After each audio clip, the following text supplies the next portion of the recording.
السلام عليكم متابعي قناة أخبار الساعة. تتعرض القناة يوميا إلى كم هائل من التبليغات أدت إلى الحد من انتشار الفيديوهات.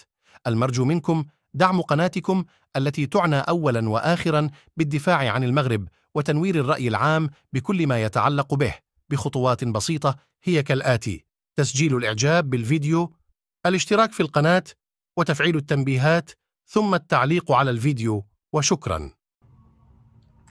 Moi, je suis bluffé. Je suis bluffé, je me et personne n'en parle. Encore une fois, c'est passé inaperçu. Alors, on a un chauffeur, la police algérienne bouffe de l'argent.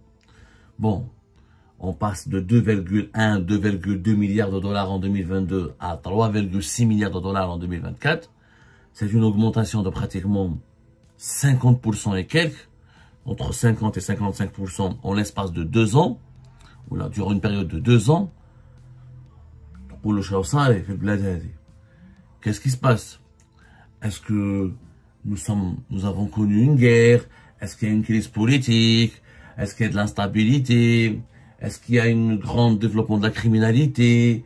Est-ce qu'il y a eu des dérives de l'insécurité? Bon, vous allez me dire que 2024, c'est l'année des élections présidentielles. Donc, il y a un énorme enjeu pour sécuriser le déroulement du scrutin présidentiel qui est prévu en décembre 2024.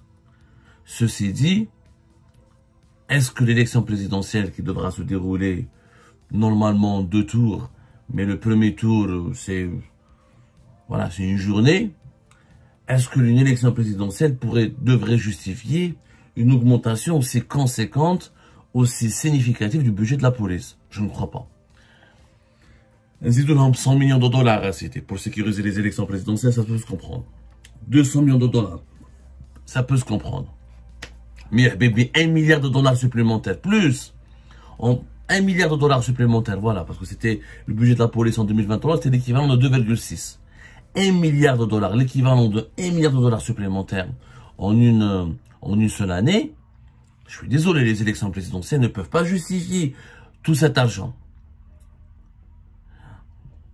Je rappelle que nous avons l'une des polices les plus pléthoriques du continent africain et même par rapport à beaucoup de pays développés. Les chiffres réels du nombre de policiers n'ont jamais été révélés avec précision. On a un seul chiffre, faut savoir qu'en 2009, on était à 110 000 pratiquement policiers. On a atteint 210 000 policiers en 2019, 10 ans plus tard. Et aujourd'hui, chaque année, la police algérienne recrute entre 5 000 et 10 000 personnes. Il y a des années où elle recrute 6 000, il y a des années où elle recrute jusqu'à 8 000, 9 000, il y a des années où elle recrute 10 000.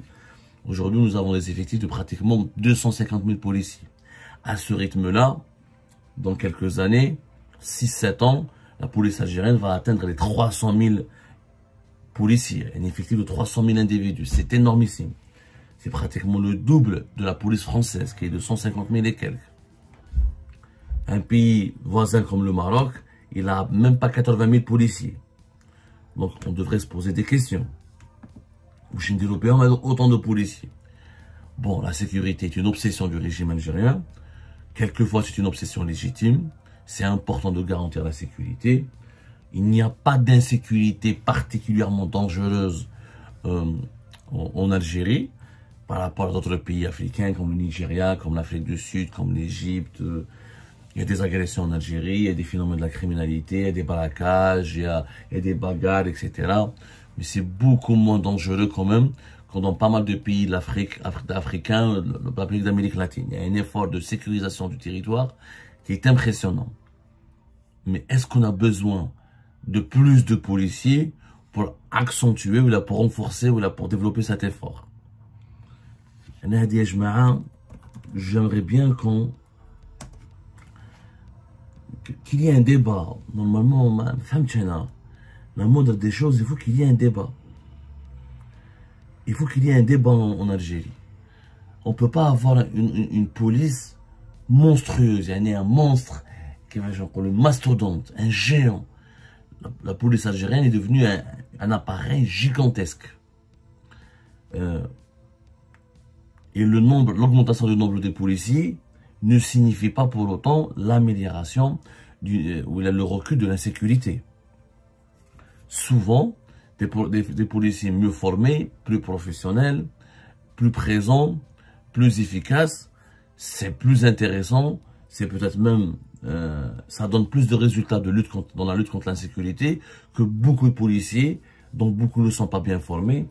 Un échouffe où les critères de recrutement en Algérie sont assez superficiels.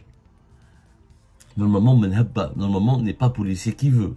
En Algérie, ces dernières années, on a recruté à tort et à travers, où il y a un échouffe des policiers qui malheureusement n'ont pas le niveau, ne maîtrisent pas certaines langues étrangères, ne maîtrisent pas le b.a.-ba de la communication, ne sont pas suffisamment formés pour l'usage des armes. Il y a eu pas mal de bavures policières, il y a eu une détresse psychologique importante.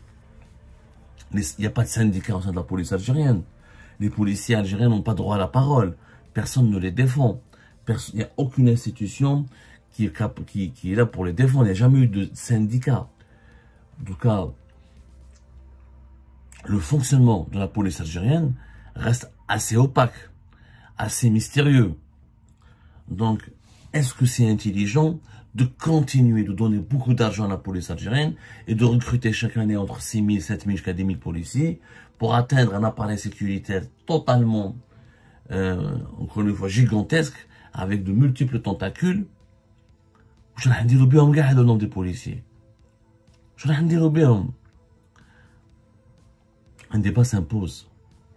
3,6 milliards de dollars pour la police en 2024, c'est énormissime. Une augmentation de 1 milliard de dollars en une seule année, c'est une augmentation de 1,4 milliard de dollars en 2 ans. C'est pas normal. C'est de l'argent public. On aurait pu créer peut-être des universités, des usines. On peut financer la création d'emplois, la création de richesses. Un pays ne vit pas de la sécurité. Un pays vit de la croissance, du développement. C'est pas la police qui va ramener la prospérité. La police va ramener l'ordre. L'ordre et la sécurité ne suffisent pas pour avoir la prospérité. Or, nous avons besoin de prospérité. Moi, j'ai beaucoup de respect pour les policiers. Et je respecte les efforts de l'État consentis dans ce domaine pour sécuriser le territoire et pour faire de notre pays un havre de paix où l'on peut sortir dans la rue, etc. C'est pas forcément le cas. Attention. La nuit, les villes algériennes sont quasiment mortes. On a toujours cette peur de sortir la nuit. En dépit de l'existence d'un certain nombre illimité de barrages et d'un nombre important de barrages, ce qu'on appelle nous les barrages de sécurité, c'est les points de contrôle, la vie nocturne en Algérie reste extrêmement limitée. Extrêmement limitée.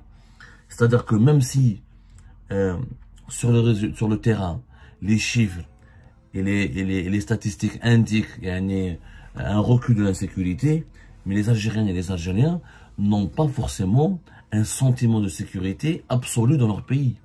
C'est pas la Suisse, c'est pas la Suède. Les villes algériennes, il y a certains quartiers, la nuit, on peut pas circuler comme on veut. On a toujours peur.